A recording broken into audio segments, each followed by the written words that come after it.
Hello दोस्तों, नमस्कार। कैसे हैं आप सब? आई होप कि आप सब अच्छे होंगे। आज हम कई दिनों बाद आप लोगों को क्लास दे रहे हैं क्योंकि तबीयत थोड़ी सी ख़राब चल रही थी।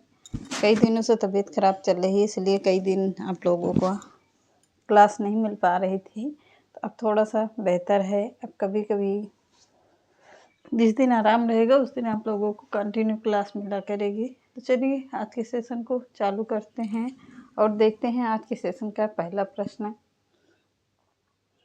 तो चलिए स्टार्ट करते हैं। आज के सेशन का पहला प्रश्न है, हिंदी गद्य के आविर्भाव काल के कुछ ही वर्षों में हिंदी का विरोध आरंभ हुआ था। इसके हिंदी विरोधी कौन थे? प्रश्न बहुत ही ज़बरदस्त है, बहुत ही अच्छा प्रश्न है। तो कौन थे विरोधी पूछ रहा है। तो हिंदी का विरोध करने वाले गार्सद तासी विरोधी थे। कौन? पहले हिंदी के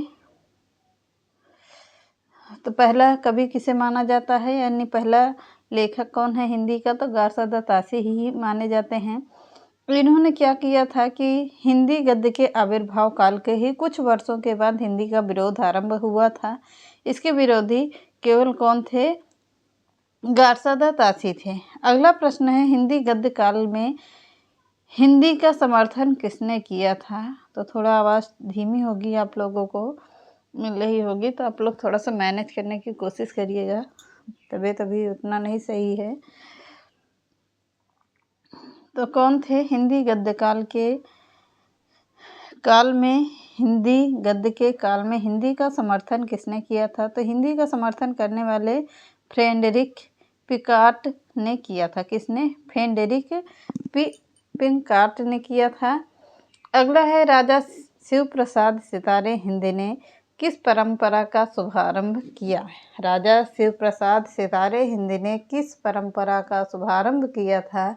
तो किसका किया था? राजा डी ने। कौन? राजा डी ने। का, खा, गा, ज, फा 5 अरबी फारसी ध्वनि चिन्हों में नीचे बिंदी यानी नुकला क्या हुआ था? नुकला जिसे हम लोग क्या कहते हैं? नुक्ता कहते हैं। नुकला लगाने की परंपरा का शुभारंभ किया था। किसका किया था? नुकला लगाने का। ज़्यादातर यही प्रश्न पूछा जाता है, नुकला लगाने की परंपरा का शुभारंभ किसने किया था? तो किसने किया था? शिव प्रसाद सितारे हिंद ने किया था। अगला है, मुंशी प्रेमचंद्र के साहित्य में किसकी शैली का स्पष्ट प्रभाव है?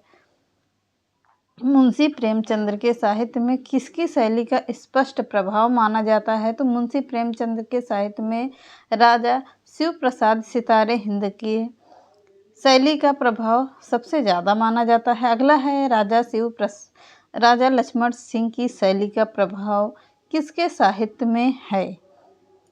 प्रश्न बहुत ही अच्छा है।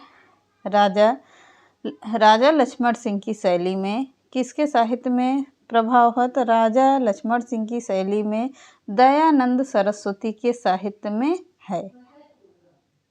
अगला है, साहित्य में उर्दू व हिंदी के समर्थक कौन थे? तो साहित्य में उर्दू व हिंदी के समर्थक कौन थे? तो साहित्य में राजा शिव प्रसाद सितारे हिंद उर्दू के तथा राजा लक्ष्मण सिंह संस्कृत निष्ठ। कौन? राजा लक्ष्मण सिंह संस्कृत निष्ठ हिंदी के समर्थक थे। बहुत ही जबरदस्त प्रश्न है। अगला प्रश्न है, हिंदी क्षेत्र में पुनर्जागरण की पहली सशक्त साहित्यिक अभिव्यक्ति किसके व्यक्तित्व में हुई? किसके व्यक्तित्व में मिलती है? तो किसके व्यक्तित्व में मिलती है? पुनर्जागरण की पहली सशक्त साहित्यिक अभिव्यक्ति भारतेंदु हरिश्चंद्र के व्यक्तित्व में मिलती है। किसके? तो भारतेंदु हरिश्चंद्र के व्यक्तित्व में मिलती है। क्या कि कह रहा है? पुनर्जागरण की पहली सशक्त साहित्यिक अभिव्यक्ति भारतेंदु हरिश्चंद्र के व्यक्तित्व में मिलती है। अगला है, तदीय समाज 1873 के संस्थापक कौन हैं? तदीय समाज 1873 के संस्थापक कौन हैं? तो कौन होंगे? तदीय समाज के संस्थापक कौन हैं? भारतेंदु बाबू हरिश्चंद्र। कौन? भारतेंदु बाबू हरिश्चंद्र हैं। अगला है, भारतेंदु का सर्वाधिक महत्वपूर्ण नाटक कौन सा है? तो जो सत्ता का विवेक हीनता का रूप प्रदर्शित करता है। भारतेंदु का सर्वाधिक महत्वपूर्ण नाटक कंधेर नगरी है, जो सत्ता का विवेकहीनता का रूप प्रदर्शित करती है। बहुत ही इम्पोर्टेंट प्रश्न है। अगला है, भारतेंदु को हिंदी में साहित्य लेखन की प्रेरणा किससे प्राप्त हुई है पूछता है। भारतेंदु के हिंदी में साहित्य लेखन की प्रेरणा बंगला साहित्य के नए रूप से तथा अपने पूर्ववर्ती साहित्यकारों से प्राप्त हुई है। अगला है, भारतेंदु की राजभक्ति परक कविता कौन सी है? भारतेंदु की राजभक्ति परक परंपरा भारत शिक्षा है।